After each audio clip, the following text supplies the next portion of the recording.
O nosso próximo sistema a ser tratado é o sistema respiratório.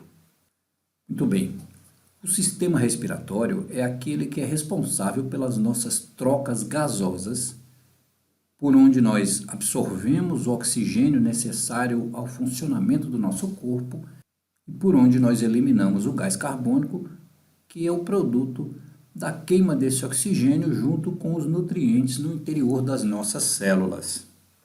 Vamos ver como é esse sistema.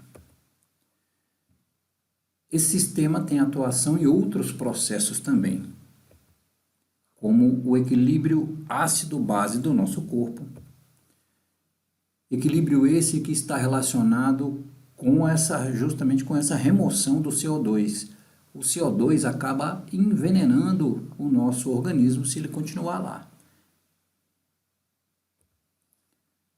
Ele também trabalha na produção de sons, porque para que nossas pregas vocais vibrem, é necessário um fluxo de ar passando por elas sob controle, o que é uma função dos nossos pulmões manter esse fluxo de ar para que a gente possa falar, produzir sons.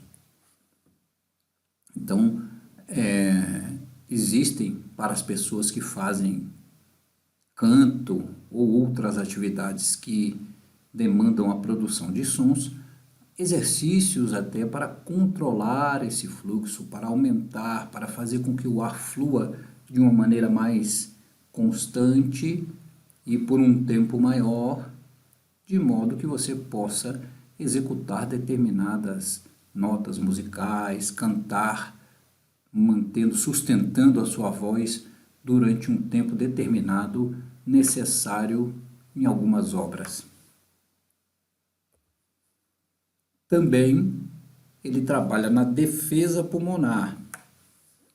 Quando a gente inala, respira o ar que está fora do nosso organismo, sempre existem partículas de impureza, resíduos do meio ambiente atmosférico, e aí nós temos dentro desse sistema respiratório filtros, áreas dele que fazem a absorção ou a retenção dessas partículas. Para evitar problemas de saúde, o sistema respiratório apresenta alguns mecanismos de defesa que também são auxiliados pela atuação de diferentes órgãos. Vamos ver então os componentes principais desse sistema. Aqui nós temos os pulmões nessa imagem e eles alojados, lembre-se, vamos voltar um pouquinho lá, quando nós tratamos do nosso sistema esquelético.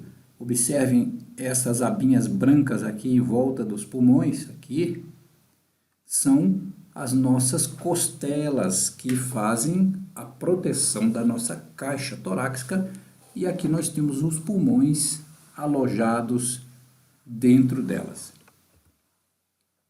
São dois, são órgãos esponjosos situados então na caixa torácica, responsáveis pela essa promoção da troca gasosa, absorvendo o oxigênio e eliminando o gás carbônico no processo de respiração.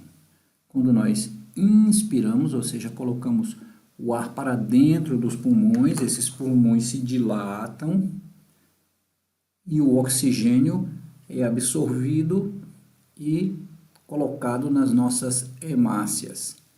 Quando nós expiramos, o gás carbônico é comprimido para fora, que foi trazido por outras hemácias na outra parte do nosso sistema circulatório, joga então para fora o gás carbônico.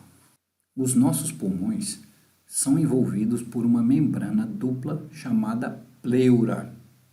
E internamente, cada um deles apresenta aproximadamente 200 milhões de estruturas muito pequenas, semelhantes a cachinhos de uva que se enchem de ar, que são os alvéolos pulmonares.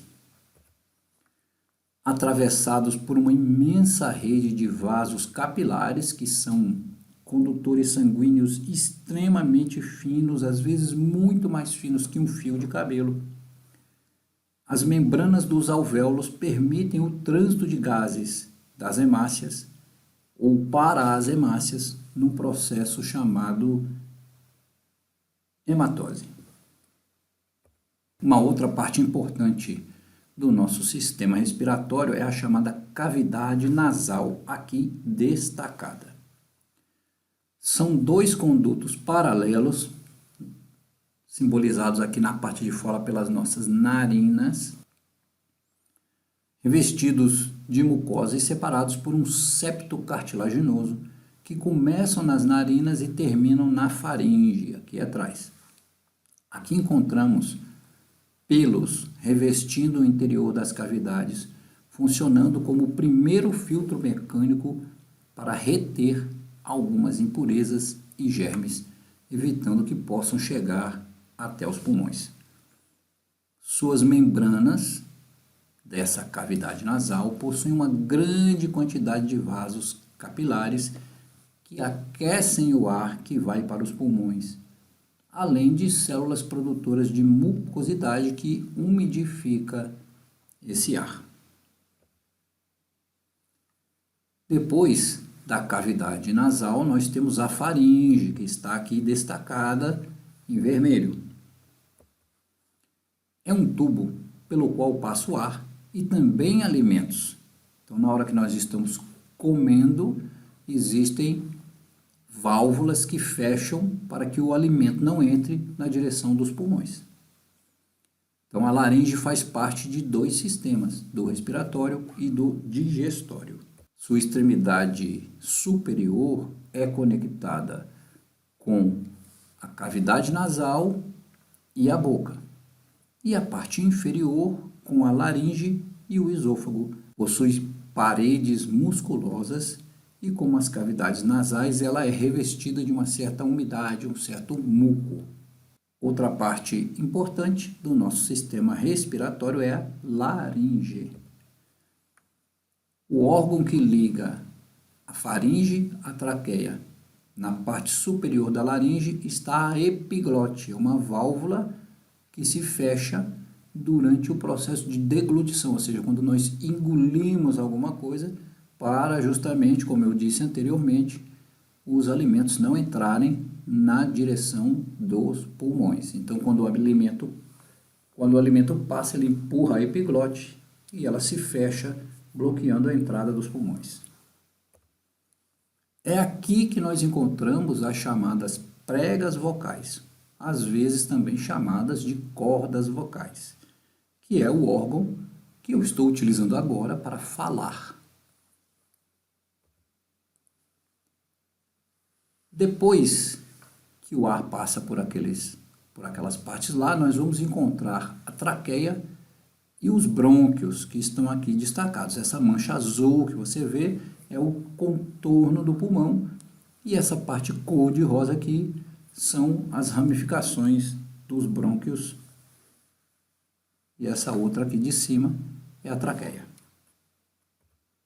Bom, o que é a traqueia?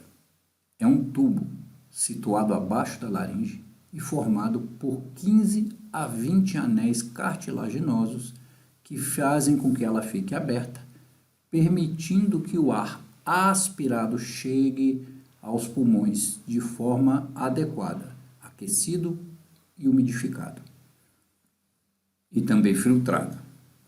Os brônquios, por sua vez, são duas ramificações da traqueia que vão para cada um dos pulmões, também constituído de anéis cartilaginosos para que o ar passe livremente. Você pode até imaginar que são como mangueiras.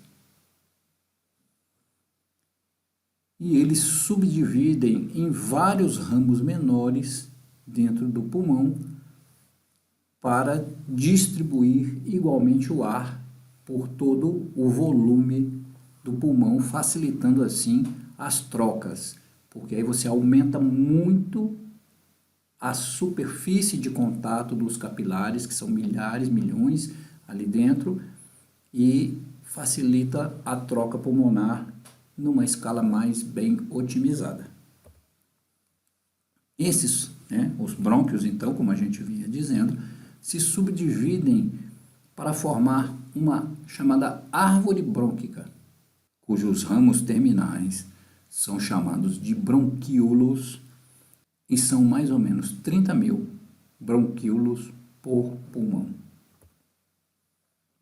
A partir deles aparecem outras ramificações conhecidas como os dutos alveolares, que chegam até os alvéolos, que é no local onde acontecem finalmente as trocas gasosas.